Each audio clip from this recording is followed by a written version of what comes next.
Welcome to Lifespring Church. We hope you enjoy this message. To find out more about Lifespring Church, head to linktr.ee/Lifespring UK. So, ladies and gentlemen, this is Tracy. Tracy, some of you will know her really well. Some of you will have been meeting her for the first time today. Tracy has been part of Lifespring for well over 25 years, I think, haven't you, Tracy? But for the last 17 has been working out in Mozambique. So Neville thought it'd be overkill if he did 2 interviews. I don't think that's quite true, but you've got me instead to ask Tracy a few questions, and then Tracy is going to bring the word today. So it's been 4 years, Tracy, since you were with us. For those who don't know anything about you at all, tell us a little bit about you, about how you came to Lifespring and how you ended up in Mozambique. I'll do that in about 30 seconds. I'll try. I came here, I think I worked it out 27 years ago, for 2 weeks. That was my plan. I came out of a difficult situation, came here, and was going to stay in Reading for 2 weeks, get the problem sorted, and go back to where I come from. Olive's husband had a prophetic word on my first Sunday when Lifespring met at Prospect School. And I have stayed in Reading ever since. Some very difficult years, very painful years, and again, I have Neil and Jackie who walked through most of those years with me. But my heart was always for mission. I had been a school teacher in Brazil with Wycliffe Bible translators, and God gently led me back to connection with Mozambique. I worked with a children's ministry, and they were teaching the kids about Iris Ministries, which is headed up by Heidi and Roland Baker. And I felt God said, you need to go and see for yourself. So I did that, went and visited, and during that time, it was a restoration of everything that I felt had been stolen from me. 10 painful years. And I got there, and God opened the doors to move out there in 2005. And that's where I've been ever since. Yep, so Tracy, you've been there for 17 years. What do you do? Iris Ministries is predominantly a ministry working with children. I live on a children's centre. We have 170 children living with us. The youngest is 7 months old now. And we have a few older girls who are in their 20s with health issues. My role on the centre is to look after the under 5s. So for 17 years, I've been part of a team, Mozambican team, responsible for our under 5s.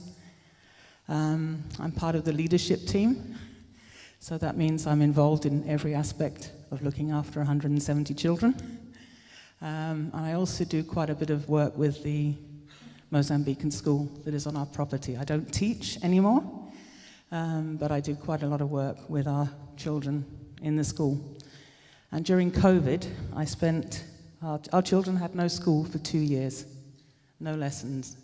And surprisingly, Mozambique does not have internet or online or resources. And so for 1 year, I planned the primary curriculum for all our children, really to keep them occupied and with some structure in their lives, because everything closed down. We lived on our property. We didn't leave our property, or the children didn't. A lot of our staff were furloughed. But what I do is love on children. That's my simplest baseline. God's called me to love on children that most of Mozambique don't want to love. So. And as well as 170 children, there are 4 girls who are particularly special to you, aren't they? And for those of you who've been around a while, you will have met Sina and Felishmina before, but give us a little update on how the 4 of them are doing.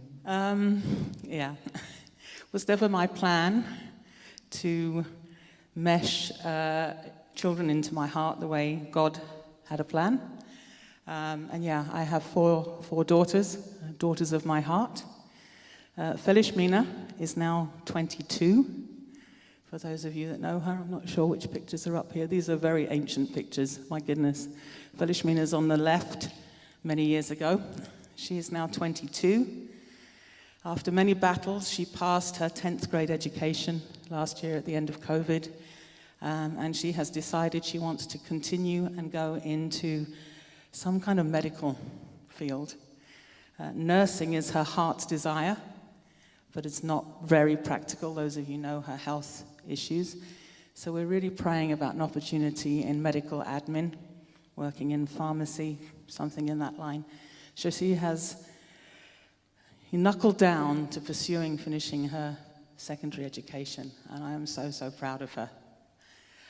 Sina is turning 16 and is an all-16 teenage girl, as you can imagine. She continues with many, many health battles. During COVID, we had to cross borders and get her to South Africa for a surgery. But she's a fighter. She's an intercessor. And she's just started leading some of our Thursday evening church services. And those of you that know a little bit of her background, she was a 1.6 kilo baby that came to us. And the first night we had her, everybody said, is she going to survive through the night? She's a survivor, she's a fighter, and God has an incredible plan for her life too. My other two girls, Rosalia is 21. Makes me feel ancient saying this. And she lives off the centre and comes to see us each week, spends some nights with us. And then 2 years ago, God added Kensani to our little family. Kensani is 10. She has Down syndrome and has congenital heart and lung issues as part of that. But she goes to school. We put her into school, and she's loving the social life, but hating the pencil and paper. But she's doing really well. I spoke to all of them last night. They're very sad, certainly Felishmin and Sina, not to be here, but they are in school. And having missed 2 years of school, I didn't feel that it was appropriate to ask the ministry to pull them out of school. So they send their love. They remember many, many of you, and are very, very proud of being known to LifeSpring. So thank you. Okay, and Tracy, obviously...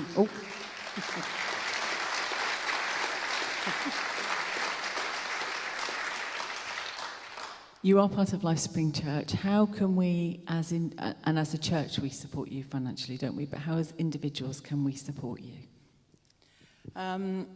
Yes, LifeSpring is my sending church. And when I talk to new missionaries or visitors in Mozambique, that for me is so, so important. If I was in Mozambique and didn't have a church, friends who actually believed that what I was doing was of God, it would have been impossible to be there for 17 years. So I want to say thank you for believing in what God's called me to, number one.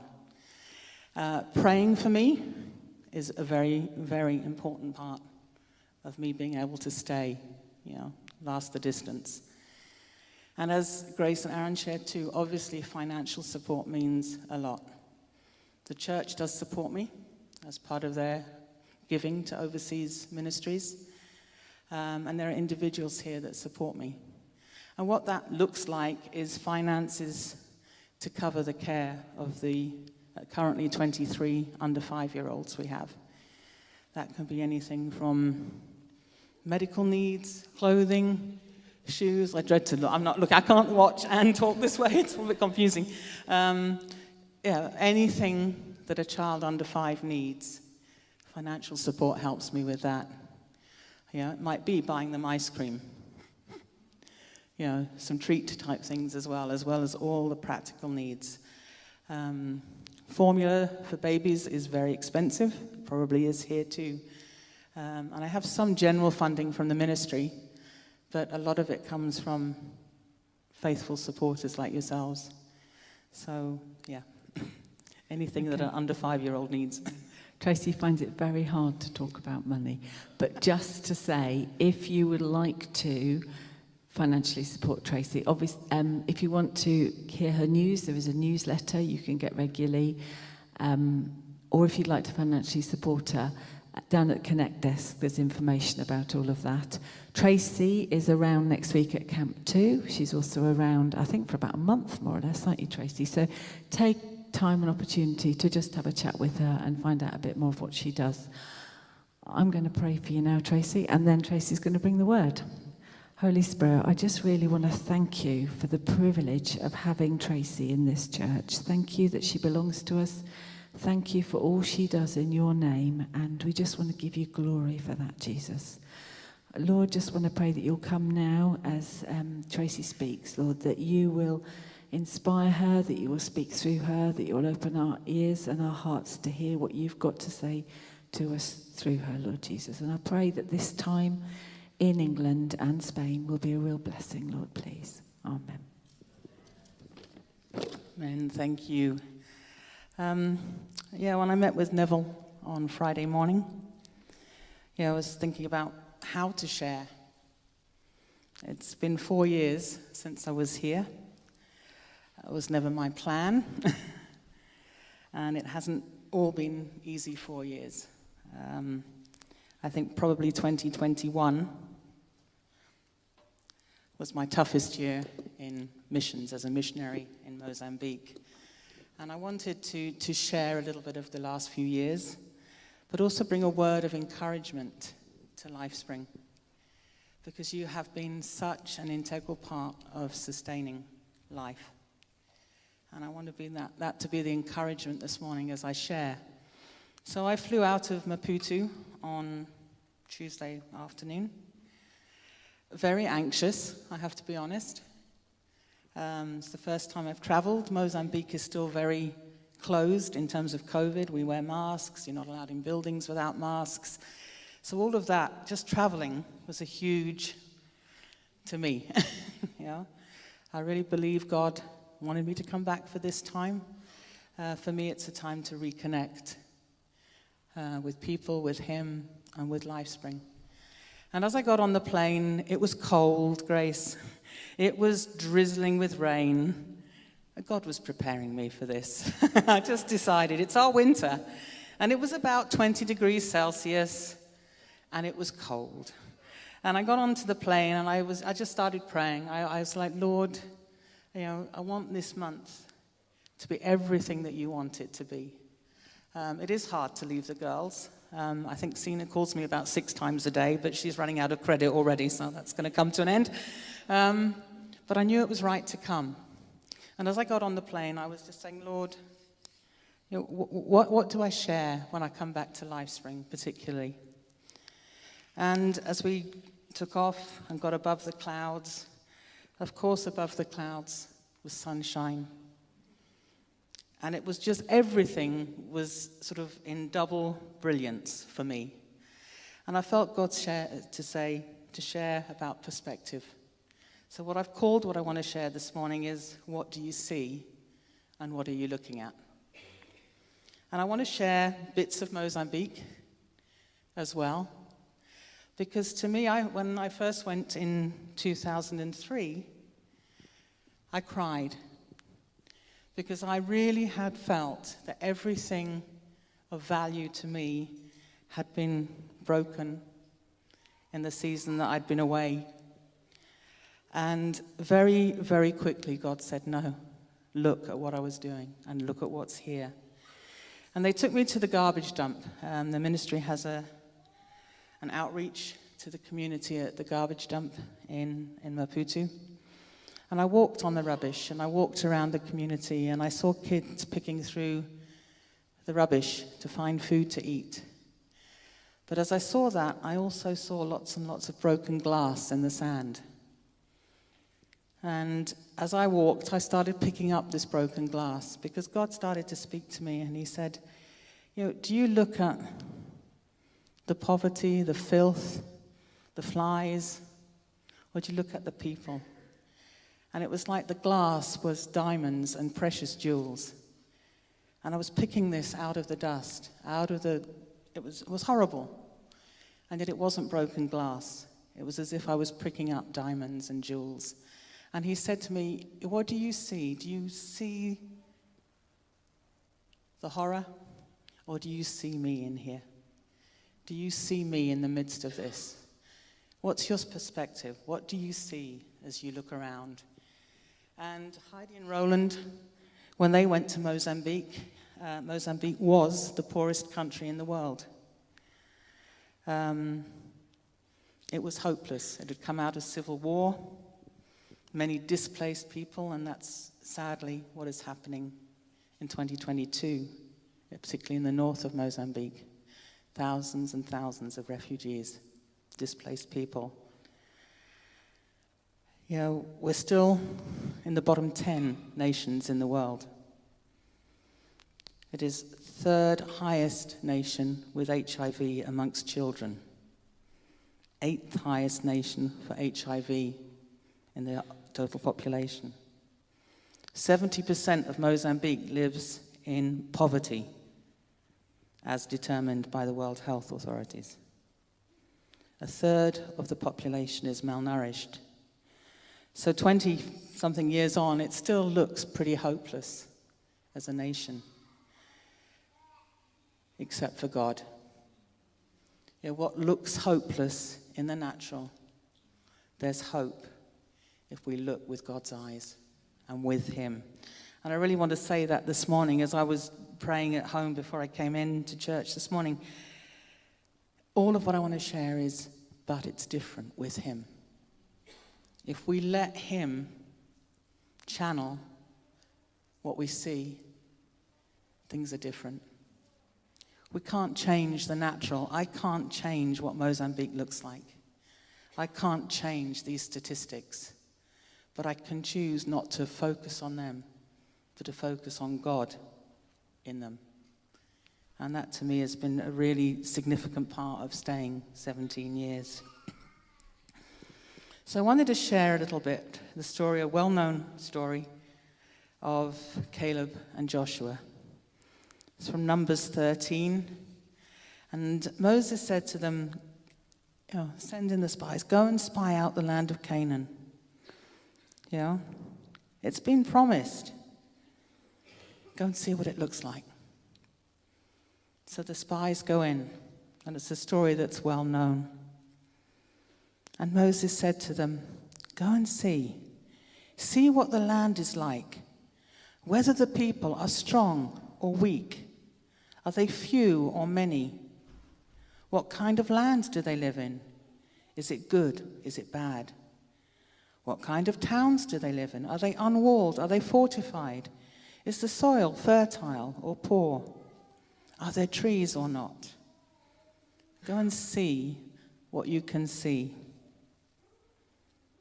When I got on that plane, I saw grey clouds. When I got above the clouds, I saw sunshine and brilliance. What do you see when you're sent to look at something? There were all contrasts. They knew, Moses said, it'd be the land flowing with milk and honey. It does flow with milk and honey. But in verse 28, there's that little word, but. How often do we say, but? Here's the land with milk and honey. Here is its fruit, but the people who live there, they're giants, they're powerful. The cities are fortified. The land is full of our enemies, and we seem like grasshoppers. That little word, but, changed everything. But I want to say that little word, but, should become, but with God. Caleb and Joshua declared in Numbers 14, the land we pass through is exceedingly good. He will lead us into that land, a land flowing with milk and honey. The Lord is with us. So in the natural, yes, the land was good. There were enemies. There were people against them. But with God, the perspective changes. And that's really my heart as I share a little bit about my life in Mozambique this year. We moved on from COVID. We started receiving children again. And I want to just share the story of 3 of them. And as I share the story, I want you to think, but God, but with God. December last year, we had a phone call from a hospital, a 2-day-old baby boy. His mother had wanted him aborted, and it was too late to do the abortion, so the baby boy was delivered. The hospital phoned us because they said, we can't let her take him out of the hospital. She's going to kill him. She's going to just abandon him, leave him in a dumpster somewhere. Please, will you come? What's his start in life? Rejection. Unwanted. He's now 7 months old, and he is very close to being adopted into a Mozambican missionary family. You know, in the natural, his life was horrific. His start in life. Unwanted. Rejected, but with God. His perspective on life is totally different. I want to tell you about a set of twins, and this is the hardest story for me. Just about 8 weeks ago, I was called, did I have space for 3-year-old twins? Yeah, I had bed space, we can sort that. It was a phone call from the police. One of our Mozambican team went to meet them, and they came back with a little boy.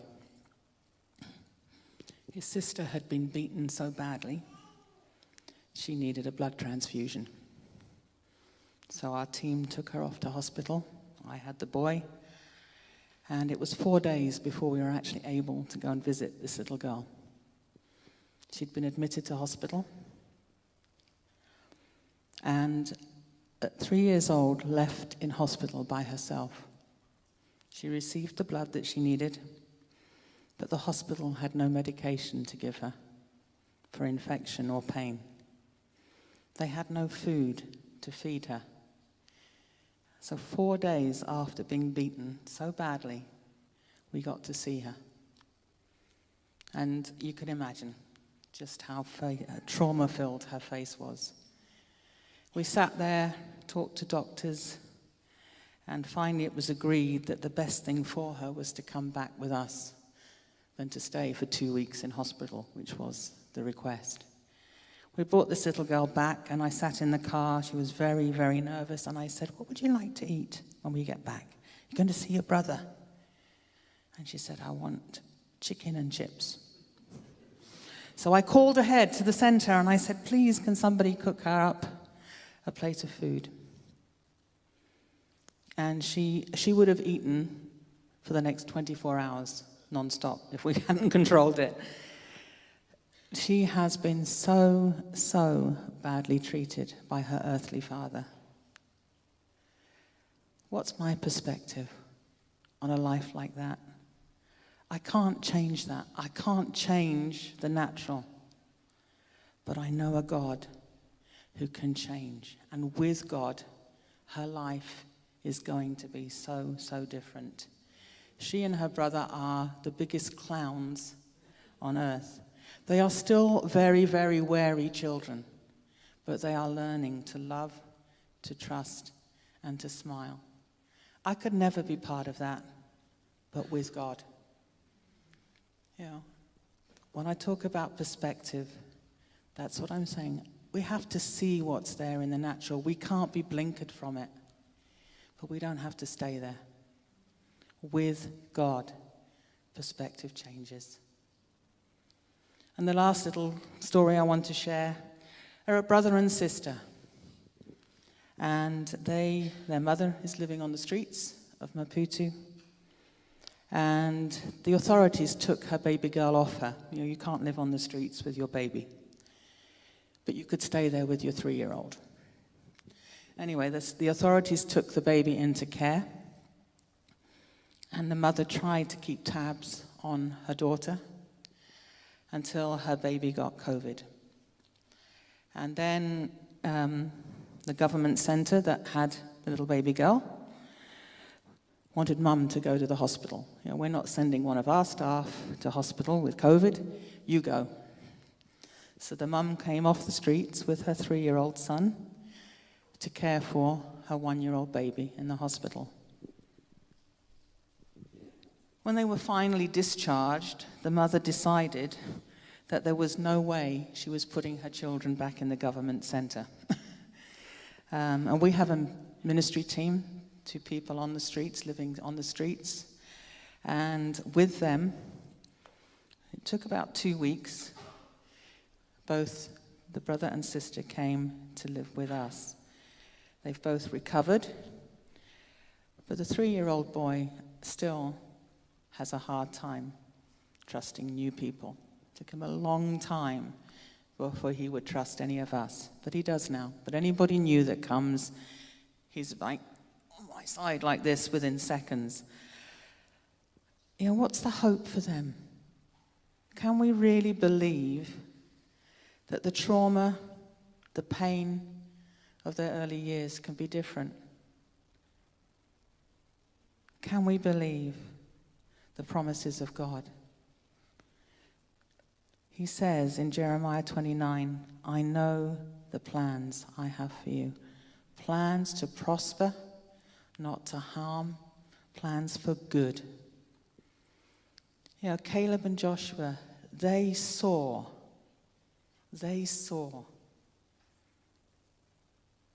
what God saw. They saw past the natural, the giants, the enemies. They got it, that with God, our perspective changes. What we see changes. I've shared a little bit of my 2 girls. Neither of them were expected to live to the ages they are. We have many children that come to us because the hospital says, we've given up. There's nothing else. They say to a family, take them home to die. They're too sick, too malnourished, we don't have the meds. But I've seen over 17 years hundreds of children, and I mean hundreds, that are still living. Some of them are at university now, because it is possible to see things differently with him. Mozambique's become my home. But LifeSpring, you're my family. You're my UK family.